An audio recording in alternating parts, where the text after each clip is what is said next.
আমরা যখন সিদ্দিক আকবর রাদিয়াল্লাহু তাআলা আনহুর শানে কথা বলি তখন অনেকে আহলে বাইতের মহব্বত দেখায় বলে ভাই এরা তো মুনাফিক হয়ে গেছে, নাউজুবিল্লাহ বলেন না। আচ্ছা, এরা দুইজন যে জান্নাতি বয়স্কদের প্রেসিডেন্ট, কথাটা নবীজি অন্য সাহাবীকে বলতে পারতেন নাকি পারতেন না? রহস্য দেখেন, নবী আমানত রাখলেন কার কাছে? মাওলা আলী মুশকিল কুশা রাদিয়াল্লাহু তাআলা আনহুর কাছে। আলী রাদিয়াল্লাহু তাআলা আনহুকে বলার পরে নবী বলছেন, আলী খবরদার, এরা দুইজন জিন্দা থাকা অবস্থায় এ কথা তুমি বলবা না। সুবহানাল্লাহ পড়বেন না? তো নবী আমানত রেখে দিলেন। আলী রাদিয়াল্লাহু তাআলা আনহু ওমর ফারুক রাদিয়াল্লাহু তাআলা আনহু শহীদ হওয়ার পরে জানাই দিলেন, তোমরা জেনে নাও দয়াল নবী আমার কাছে আমানত রেখেছিলেন, ওনারা চলে গিয়েছেন, এখন আমার বলতে দ্বিধা নাই। নবী বলেছিলেন ওনাদের জীবদ্দশায় যেন এই গায়বী রহস্যটা না জানাই। আরে আবু বকর এবং ওমর এই দুইজন আমাদের থেকে চলে গিয়েছে, এই দুইজনকে আমার দয়াল নবী জান্নাতি বয়স্কদের প্রেসিডেন্ট ডিক্লার দিয়েছেন, বলেন সুবহানাল্লাহ। আজকে শাহিন শাহ শ্রীপুরের সিলসিলা কত বড় হক সিলসিলা। আমাদের কাছে আহলে বাইতের মহব্বত, আওলাদ রাসূলের মহব্বত আছে নাকি নাই? আছে। কিন্তু আমরা সিদ্দিক আকবর রাদিয়াল্লাহু তাআলা আনহুকে গালি দেওয়া তো দূরের কথা, সিদ্দিক আকবরের শানে আমরা ওরস মোবারক করতেছি, কথা বলেন ঠিক কিনা? ওমর ফারুক রাদিয়াল্লাহু তাআলা আনহুর মহব্বতের কথা বলতেছি, সিদ্দিক আকবরের ভালোবাসা, নবীর জলিলুল কদর বড় সাহাবী আনাস বিন মালিক রাদিয়াল্লাহু তাআলা আনহু।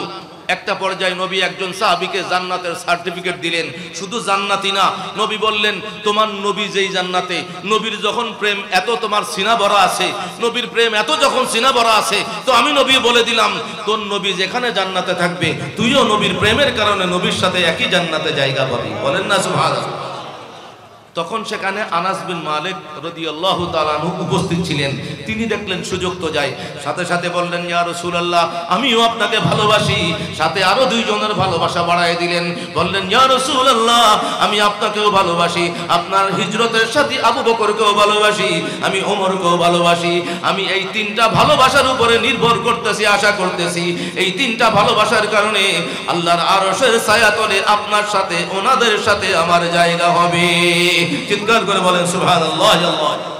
তো প্রিয় হাজিরিন মুসল্লিন কারাম, অনেক রাত হয়েছে, আমাকে বাবা ঢাকা যেতে হবে। যদিও এখানে আসছি আমি 9:30টার আগেই আসছি, আলহামদুলিল্লাহ 9টার দিকে মাইক পাওয়ার কথা ছিল, পাইতে 10:15টার পরে। তো আমি গুনাহগার অনেক জায়গায় বলি, যেখানে আমার কাছে তো এলাম কালাম তেমন নাই, সাধারণ মানুষদেরকে কিছু বোঝায়া কিছু খোরাক নিয়ে বাড়ি যাবেন, ওয়াজে আসলেন কিছু শুনলেন, কিছু পাইলেন না, বুঝতে পারলেন না।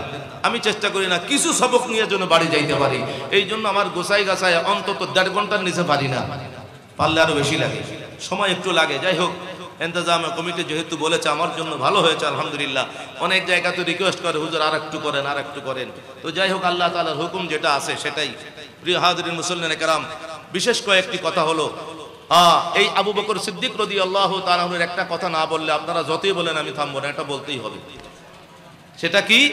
ওমর ফারুক রাদিয়াল্লাহু তাআলা আনহু এবং আবু বকর সিদ্দিক রাদিয়াল্লাহু তাআলা আনহু এই দুইজন নেকি আমল করবেন, রসুলকে ভালোবাসবেন, ইসলামের জন্য খেদমত করবেন, এই জন্য দুইজনের মধ্যে প্রতিযোগিতা ছিল কে কার আগে যাবে। ওমর ফারুক রাদিয়াল্লাহু তাআলা আনহু দৌড়াইতেন, কিন্তু সব সময় দেখতেন শেষ বেলায় সিদ্দিক আকবর রাদিয়াল্লাহু তাআলা আনহু ফার্স্ট, সেকেন্ড হলেন উনি।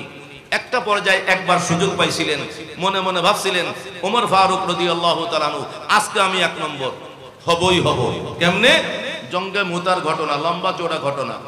জঙ্গে মুতা মুসলমানদের নবীজির জামানায় সবচেয়ে বড় একটা যুদ্ধ ছিল, সাহাবীর সংখ্যাও বেশি, কাফেরদের সংখ্যা আরো বেশি, 30,000 সাহাবীর চাইতে বেশি ছিলেন। সেখানে নবী বললেন যার কাছে যা আছে যুদ্ধের জন্য লাগবে নিয়ে আসো, নিয়ে আসো। ওমর ফারুক রাদিয়াল্লাহু তাআলা আনহু অনেক স্বর্ণ মুদ্রা নিয়া, দিরহাম দিনার নিয়া নবীর সামনে হাজির হলেন। নবী বললেন মাশাআল্লাহ ওমর এত কিছু নিয়ে আসছো, তো আমার একটা প্রশ্ন, তোমার পরিবারের জন্য কি রেখে আসছো? বললেন ইয়া রাসূলুল্লাহ যেই পরিমাণ আপনার কদমে এনে হাজির করছি, আমার পুরা সম্পদ অর্ধেক ভাগ করে অর্ধেক আপনার কদমে রেখেছি, আর বাকি অর্ধেক আমার পরিবার পরিজনের জন্য রেখে আসছি। সুবহানাল্লাহ পড়েন না। আমরা সুন্নিরা দান সদকা করতে চাই, কিন্তু যার লক্ষ লক্ষ কোটি কোটি টাকা আছে, এইরকম একটা মাহফিলের সময় তার কাছে যদি ইন্তজামিয়া কমিটি একটা স্লিপ পাঠায় 1000 টাকার একটা নোটও দিতে পারে না। আবার বলি আমরা জান্নাতে যেতে চাই, আবার বলি আমরা রসুলের প্রেমিক। আরে একটু চিন্তা করে দেখবেন, শুধু শুনলেন আর আমি বললাম, তার গোটা সম্পত্তি ভাগ করে আজকে ফার্স্ট হবে, দান করে নবীকে খুশি করবেন, নবীর রজামন্দির মাধ্যমে মাওলাকে খুশি করবেন। অর্ধেক ভাগ করে সব নবীর দরবারে নিয়ে আসছেন। সুবহানাল্লাহিল আযীম। বসে আছেন, মনের কথা মনে। রাসূল জানেন নাকি জানেন না? বললেন বসো। আল্লাহ পাকের কুদরতি খেলা, একটু পরে আবু বকর আসলেন রাদিয়াল্লাহু তাআলা।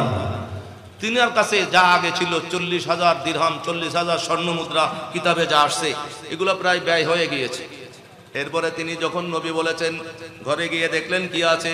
ওই বেলায় খাবার যা আছে সেই খাবার সহ, গম সহ, আটা সহ, খাবার পাক করার যত পাত্র আছে, এমনকি পানি পান করার গ্লাস যদি বললেন এই গ্লাসটা সহ, এমনকি চুলার মধ্যে যেই ছাই ছিল সেটা সহ গাট্টি ভরে নবীর সামনে আইনা হাজির করে দিলেন।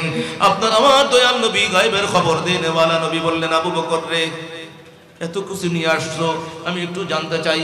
মা আবকাইতা আলি আহলিকা ফি বাইতিক, হে আবু বকর, তোমার ঘরে তোমার পরিবার পরিজনের জন্য কি রেখে আসছো? ওমর ফারুক রাদিয়াল্লাহু তাআলা আনহু পাশে আছেন, তিনি তো অর্ধেক রাইখা আসছেন।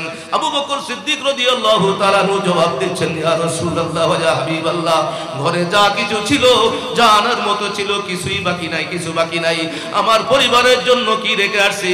এই প্রশ্ন যখন করেছেন, তখন সিদ্দিক আকবর বললেন, আবকাইতুল্লাহ ওয়া রাসূলুহু লি আহলি, ইয়া রাসূলুল্লাহ, আমার আহলে আয়াল পরিবার পরিজনের জন্য আমার ঘরে আল্লাহ এবং আল্লাহর রাসূল আপনাকে রেখে আসি। চিৎকার করে বলেন না সুবহানাল্লাহ। সব দিয়া দিয়েছেন, ঘরে খানা পিনা রাখেন নাই। কেউ যদি গম দেন, আটা দেন, এটা যে রান্না করতে হবে সে পাত্র রাখেন নাই। কি খেয়ে থাকবে না, রাসূলকে খুশি করতে হবে। আজকে সব নবীর সামনে যখন নিয়ে গেলেন, তখন ওমর ফারুক রাদিয়াল্লাহু তাআলা আনহু জবাবটা পাইলেন। এরপর থেকে তিনি বললেন, জীবনে কোনোদিন আবু বকর তোমার সামনে আমি যাইতে চেষ্টা করব না। তুমি এক নম্বর, তুমি ফার্স্ট আবু বকর। জীবনে কোনোদিন তোমার সামনে আমি ফার্স্ট হতে যাব না, তোমার পিছনে যেন একটু থাকতে পারি। বলেন না সুবহানাল্লাহ। তো এই দুইজন ঝগড়া করছেন একদিন। ঝগড়া করে সিদ্দিক আকবর রাদিয়াল্লাহু তাআলা আনহু রাগে নবীর দরবারে আসছেন। হাদিসে আসছে, কাপড়টা লুঙ্গিটা উড়াইতে উড়াইতে, সাদা সিধা মানুষ ছিলেন সিদ্দিক আকবর রাদিয়াল্লাহু তাআলা আনহু, নরম মনের মানুষ। রাগের চোটে হাঁটুর কাপড় পরা একটা উঠে উঠে ভাব। নবীজি আগেই বলেছেন, তোমাদের ভাই আসতেছে, মনে হয় কারোর সাথে ঝগড়া করে আসছে, মেজাজটা তো কড়া দেখা যায়। আইসাই নবীর দরবারে সালাম দিলেন। প্রথম সালাম দিয়ে বললেন, ইয়া রাসূলুল্লাহ, আমি জানতে চাই আমার আর ওমরের মধ্যে এমন কি জিনিস আছে যে আমরা দুইজন ঝগড়া করছি। ইয়া রাসূলুল্লাহ, ভুল আমার হইছে, আমি তাকে বড় কথা শুনাইছি, তারপরে আমি শর্মিন্দা হয়ে তার বাড়িতে গিয়েছি, আমি ওমরের কাছে মাফ চাইছি, কিন্তু ওমর আমারে মাফও করে নাই, আমার জন্য দরজাটা বন্ধ করে দিয়েছে। ইয়া রাসূলুল্লাহ, কেন সে আমাকে মাফ করে নাই, আমার কি হবে? বলেন না সুবহানাল্লাহ।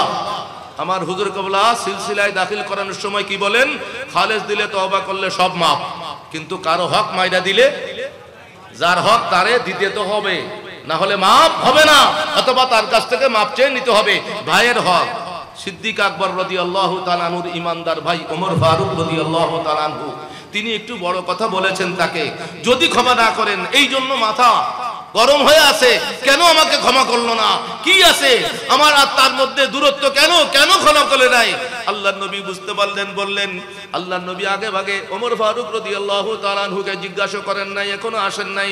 নবী আগের থেকে নিজের সাথীকে সান্ত্বনা দিয়ে বলতেছেন, আবু বকর, অবশ্যই আমি তোমাকে জানাই দিতেছি, আল্লাহ তাআলা ইতিমধ্যে তোমাকে মাফ করে দিয়েছেন, তোমাকে মাফ করে দিয়েছেন, তোমাকে মাফ করে দিয়েছেন। বলেন না সুবহানাল্লাহ।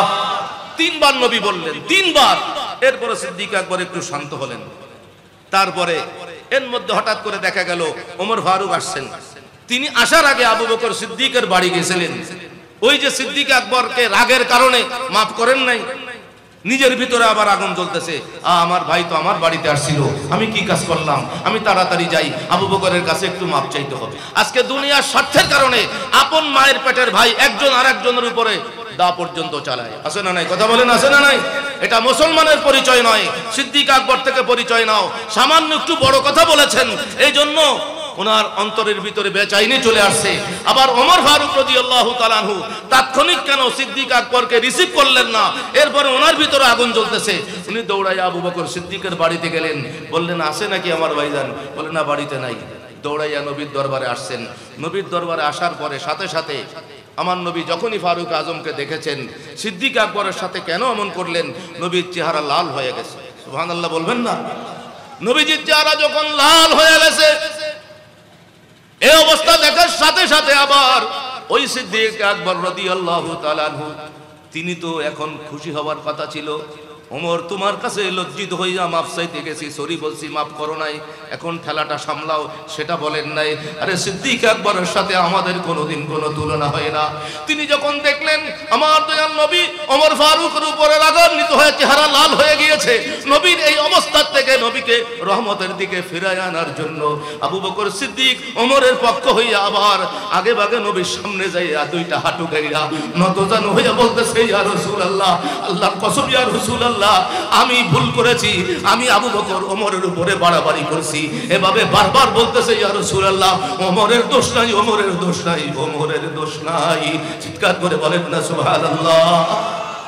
এটা ভাইয়ের হক কিভাবে আদায় করতে হয়। ওমর ফারুক তো ডরের কারণে চুপচাপ আছেন, সিদ্দিক আকবর ওমরের পক্ষে যাইয়া নবীর সামনে কাকুতি বিনতি করে বলতেছে, ইয়া রাসূলুল্লাহ, আমি অবশ্যই বাড়াবাড়ি করছি, ওমরের দোষ নাই, আমার ভুল হয়েছে ইয়া রাসূলুল্লাহ। এরপরে নবী আবার শান্ত হলেন। শান্ত হওয়ার পরে এরপরে আবার এতটুকু নবী ছাড়লেন না, বললেন, হে ওমর, হে আমার সাহাবীরা, তোমরা আমার আবু বকর সামনে এমন কেন করো? তোমরা কি তাকে একটু সহানুভূতি দেখাইতে পারো না? আমি যখন রিসালাতের দাওয়াত দিয়েছিলাম, তোমরা সবাই আমাকে মিথ্যাবাদী বলেছিলে, একমাত্র আমার আবু বকর বলেছিল সত্য বলেছি আমি নবী। বলেন না সুবহানাল্লাহ। ওমর ফারুক রাদিয়াল্লাহু তাআলা আনহু, তিনিও তো ইসলামের প্রথম দাওয়াতই কবুল করেন নাই, অনেক পরে গিয়ে ইসলাম কবুল করেছেন। নবী বললেন, হে ওমর, তুমিও তো প্রথম দিকে মিথ্যা বলেছিলা, কিন্তু আমার আবু বকর কিন্তু সাথে সাথে বলেছিল সাদাকতা ইয়া রাসূলুল্লাহ। বলেন না সুবহানাল্লাহ। এরপরে আবার নবী বললেন, আমি চাই তোমাদের কাছে, আমি চাই তোমাদের কাছে, সিদ্দিক আকবর আমার সাথী, তোমরা আমার সাথীকে একটু ছেড়ে দিতে পারো না? একটু কি ছাড় দিতে পারো না? আমার সাথীর জন্য তোমাদের এই সহানুভূতি কি থাকবে না? সাহাবায়ে কেরাম বলতেছেন, এরপর থেকে, এই ঘটনার পর থেকে নবীর কোন সাহাবী সিদ্দিক আকবর রাগ হতে পারেন এমন কোন কাজ কোনোদিন করেন নাই। কেউ কোনোদিন সিদ্দিক আকবরকে একটু কষ্ট দেন নাই। ওই সিদ্দিক আকবর নবীর মহব্বতে সেই মাকাম পেয়েছেন। ইন্তেকালের পরে বলেছিলেন আলী মুর্তজা রাদিয়াল্লাহু তাআলা আনহুকে, আলী, আপনার কাছে ওসিয়ত, যেই হাতে আমার রাসূলকে শেষ গোসল দিয়েছিলেন, আমি একটু চাই আপনার সেই হাতে, শেষ হাতে, আপনার সেই হাতে আমাকে শেষ গোসল দিবেন। এটার নাম উসিলা। কথা বলেন ঠিক কিনা? যিনি জান্নাতি বয়স্কদের প্রেসিডেন্ট হবেন, তিনিও চাচ্ছেন শেষ গোসলে যেন আলীর হাতটা লাগে, কারণ নবীজির শেষ গোসলে আলীর হাত লেগেছিল। বলেন না সুবহানাল্লাহ। আল্লাহু আকবার। সুন্নিদের আকীদা, উসিলা দরকার আছে না নাই? এবং আরেকটা ওসিয়ত করেছিলেন আলী, বাদশাহ হিসাবে, আমির হিসাবে বলতে পারতেন, আমাকে রসুলের পাশে দাফন করবা, জায়গা তো আছে। বলেন নাই, বলেছেন, আলী, আমার কাফন জানাজা হয়ে যাওয়ার পরে আমার রসুলের দরবারে আইনা হাজির করে দিও, আমার ওসিয়ত বলে দিও, আমি রসুলের সাথে ছোটবেলা থেকে ছিলাম, হিজরতের রাতেও রসুলের সাথে রসুল রেখেছেন, মদিনায় মুনাওয়ারায় আসছি, বাপদাদার ভিটা সম্পত্তি কাবা ঘরে, এই দামি জায়গা চাই নাই, রসুলের কোরবানি কদমেই ছিলাম। রসুল যদি আমাকে একটু জায়গা দেন, যদি রসুলের কোনো ফয়সালা না আসে, তাহলে আলী, তোমরা তোমাদের ইচ্ছা মতো মুসলমানের কবরস্থান যেখানে আছে, জান্নাতুল বাকি, যেখানে মনে চায় সেখানে রাখো, কিন্তু রসুলের সামনে আমার দিলের আরজিটা একটু তুমি জানায় দিও, ওসিয়ত করলাম। আলী মুর্তজা রাদিয়াল্লাহু তাআলা আনহু বলতেছেন, সবাইকে বলে একইভাবে তিনি ওসিয়ত পালন করে রসুলের সামনে গিয়ে যখন মাওলা আলী মুশকিল কুশা রাদিয়াল্লাহু তাআলা আনহু সিদ্দিক আকবরের অন্তরের কথাটা রসুলের সামনে পেশ করলেন, ইয়া রাসূলুল্লাহ, আপনার হিজরতের সাথী, যার ব্যাপারে আল্লাহ তাআলা কোরআনে কারিমে বলেছেন আবু বকর আমার নবীর সাহাবী, এটা কোরআনে কারিমে আল্লাহ তাআলা একজন সাহাবীর ব্যাপারে কোরআনে কারিমে সাহাবী হিসাবে দলিল আসছে, তিনি আবু বকর সিদ্দিক, তিনি তো আপনার সাথে থাকতে চান, কোথায় রাখবো? সাথে সাথে আলী মুর্তজা রাদিয়াল্লাহু তাআলা আনহু বললেন, স্পষ্ট গায়বে আওয়াজ শুনতে পাইলাম, ওখান থেকে আওয়াজ আসলো, আদখিলুল হাবিবা ইলাল হাবিব ফা ইন্নাল হাবিবা মুশতাকুন ইলাল হাবিব। চিৎকার করে বলেন সুবহানাল্লাহ। গায়বী আওয়াজ আসলো, আরে বন্ধুকে বন্ধুর থেকে দূরে নিও না, আমার সাথে মিলাইয়া রাখো, কারণ বন্ধুর জন্য আমি নবী অপেক্ষায় আছি। বলেন সুবহানাল্লাহ। ওই গায়বী আওয়াজের অর্থ ছিল, আরে বন্ধু তো বন্ধুর অপেক্ষায় আছে, বন্ধুকে দূরে নিও না, বন্ধুর সাথে মিলাইয়া রাখো। এরপরে সবার জবাব হয়ে গেল, এই কারণে নবীর কদমের পাশে জায়গা পেয়ে গেলেন। বলেন সুবহানাল্লাহ। তো এখান থেকে আমরা সবকগুলো মনে রাখবো। সিদ্দিক আকবর রাদিয়াল্লাহু তাআলা আনহু সত্যবাদী ছিলেন বিদায় নাম সিদ্দিক আকবর। এরপরে তিনি দান সদকা করার আগে সবার আগে এবং আরেকটা বড় সবক আমার হুজুর কিবলা সিলসিলা যেটা বলেন, অন্যের হক নষ্ট করা যাবে? বলেন, অন্যের হক নষ্ট করা যাবে? আমাদেরও তো মাথা গরম হয় নাকি হয় না? আপন ভাই ব্রাদার বন্ধু বান্ধব গাউসে কমিটি করতে গেলে হুজুর হুজুর ঝগড়া লাগে নাকি লাগে না? সিদ্দিক আকবর ফারুক আজমের ঝগড়ার থেকে মনে রাখতে যেন পারি, গোসা যখন আসবে অনেক কিছু বলে ফেলবো, গোসা চলে যাওয়ার সাথে সাথে আগে একটু যাই যেন ভাইকে বলতে পারি, সরি ভাই, ব্রাদার সরি, রাগের কারণ হয়েছে, মাফ করে দিও। সিদ্দিক আকবর রাদিয়াল্লাহু তাআলা আনহু স্মরণ করে যদি এভাবে আমরা সরি বলতে পারি, আল্লাহ পাকের দরবারে যদি এটা কবুল হয়, সিদ্দিক আকবরের ভালোবাসা সিনাই আল্লাহ তাআলা কবুল করবেন।